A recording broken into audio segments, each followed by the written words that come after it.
Vamos. Gracias, ya.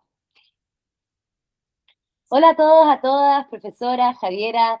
Sean muy bienvenidas a esta discusión. Mi nombre es María Trinidad Soto y hoy junto a mi compañera Javiera Chávez queremos abordar una de las transformaciones estructurales más profundas y complejas que ha vivido el sistema escolar chileno en los últimos 40 años. Nos referimos a esto, al paso de una administración municipal a la nueva educación pública, un proceso que conocemos como desmunicipalización. Javi, ¿qué tienes para opinar sobre este tema?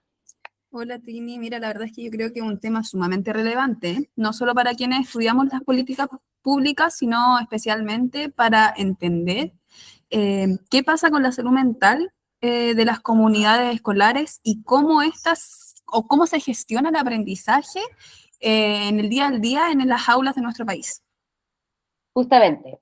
Y para partir nuestra conversación, me gustaría plantear directamente la tesis de nuestro ensayo, que es lo que guiará este debate, obviamente.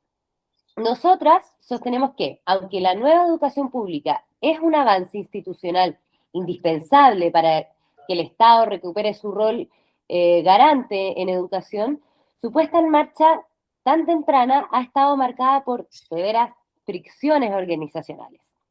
Estas fallas de diseño administrativo han terminado precarizando las condiciones de trabajo escolar, mermando la autonomía real de las direcciones de los liceos y también generando un impacto más bien negativo y transitorio en el rendimiento académico de los estudiantes. Sí, ¿no? Y la verdad es que yo considero que es una tesis con mucha fuerza, pero lamentablemente está muy respaldada por la evidencia cualitativa y cuantitativa que recientemente nosotros analizamos en el proyecto. Pero antes de entrar de lleno en lo que son los problemas de hoy, creo que es clave hacer una pequeña distinción conceptual y también histórica para quienes hoy día nos escuchan y puedan entender el origen de todo esto. ¿Ya? ¿Me parece? Ujú.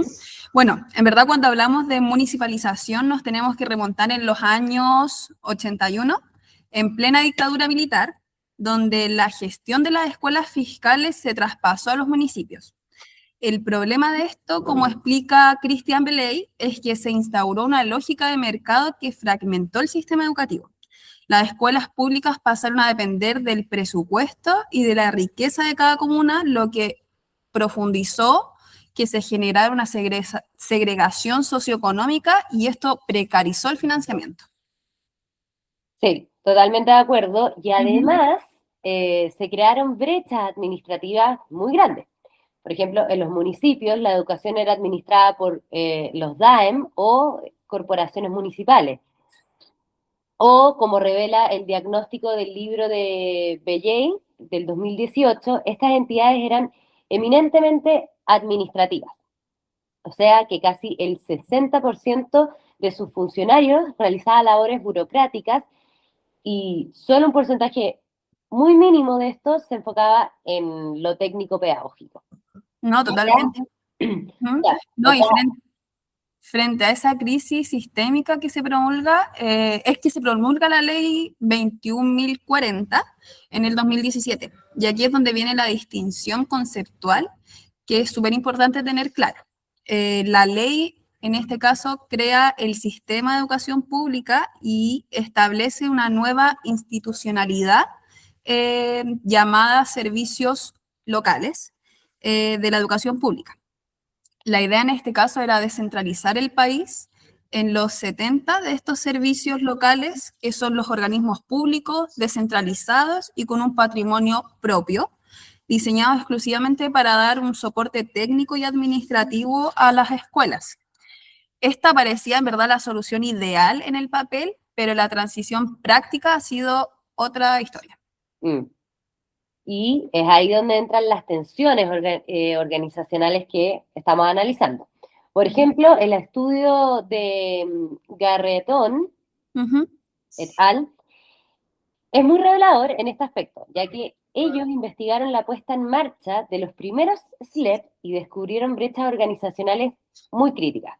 Imagínate que los funcionarios llegaron a trabajar y no tenían computadores, no tenían Uh -huh. escritorios, no tenían personal suficiente en áreas claves como por ejemplo las finanzas. No, sí, y en verdad desde la psicología organizacional esto tiene un costo humano súper grande.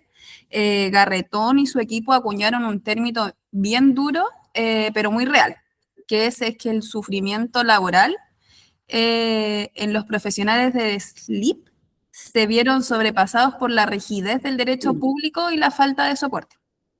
Bueno, para sobrevivir emocionalmente a esa frustración, desarrollaron en este caso como un mecanismo de afrontamiento basado en lo que se llamó la vocación de servicio o el sentido heroico del trabajo.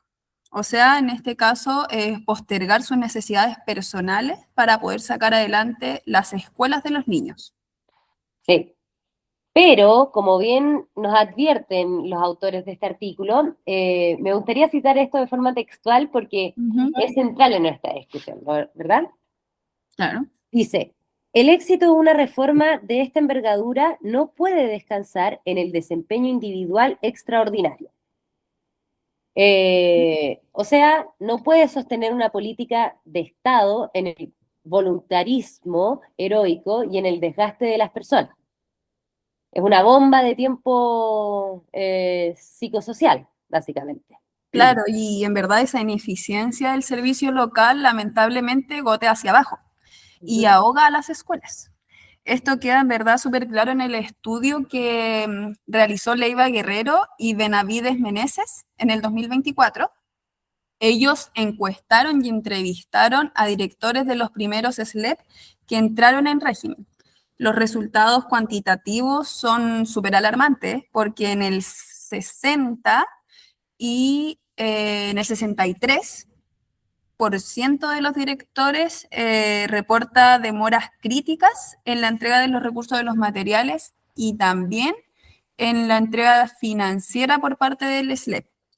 Y un 58% acusa un súper bajo involucramiento territorial de lo que es el sostenedor en sus realidades locales.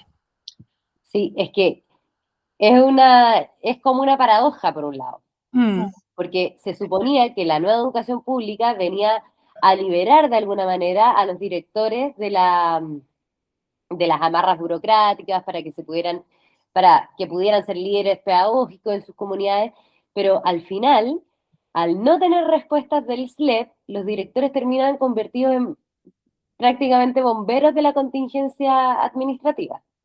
exacto, y en verdad y ahí es donde se les quita como toda la autonomía. Ujú. De hecho, el 60% de los directores declara de manera súper abierta que el traspaso no les ha dado una mayor autonomía en su gestión.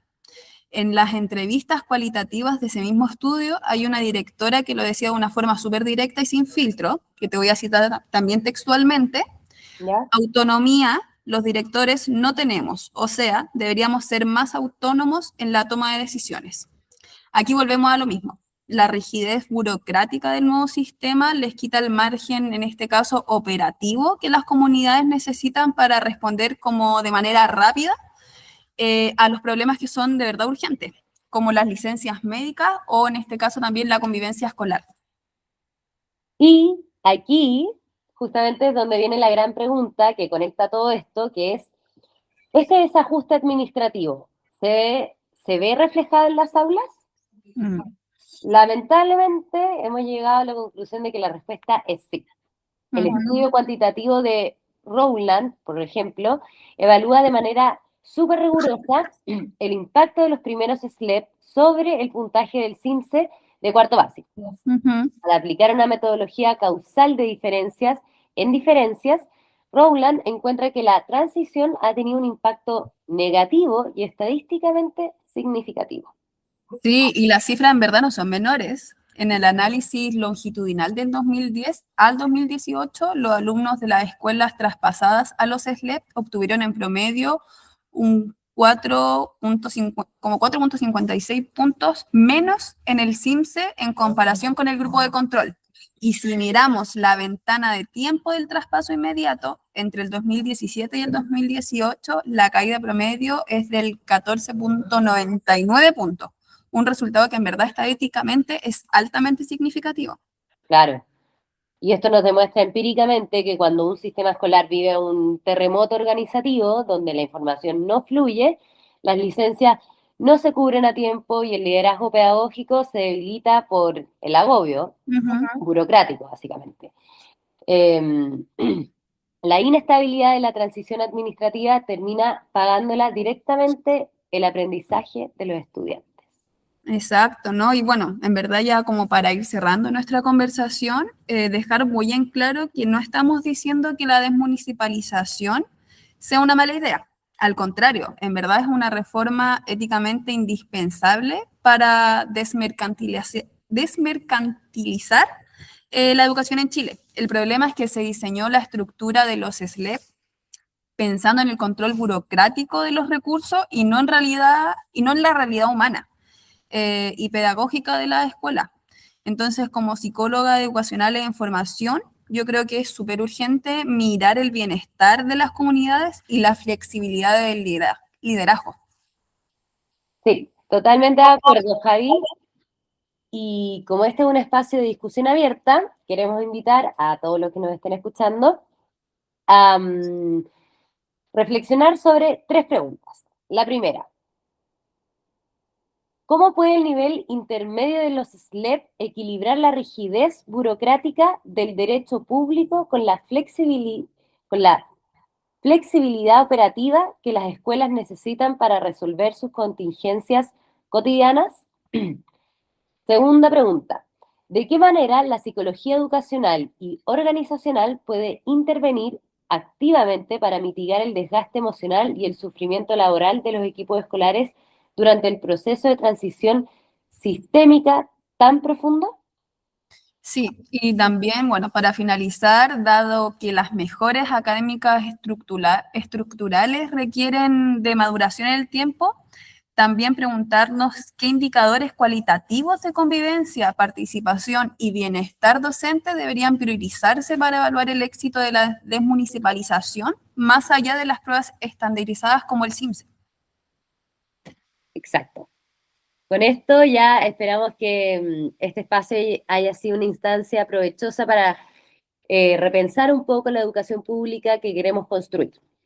Le agradecemos profundamente, gracias Javi, profesora, y a todos los que nos puedan estar escuchando por su tiempo y su atención en este debate. Muchísimas gracias a todos y a todas. Chao Trini, chao a todos. Chao, chao.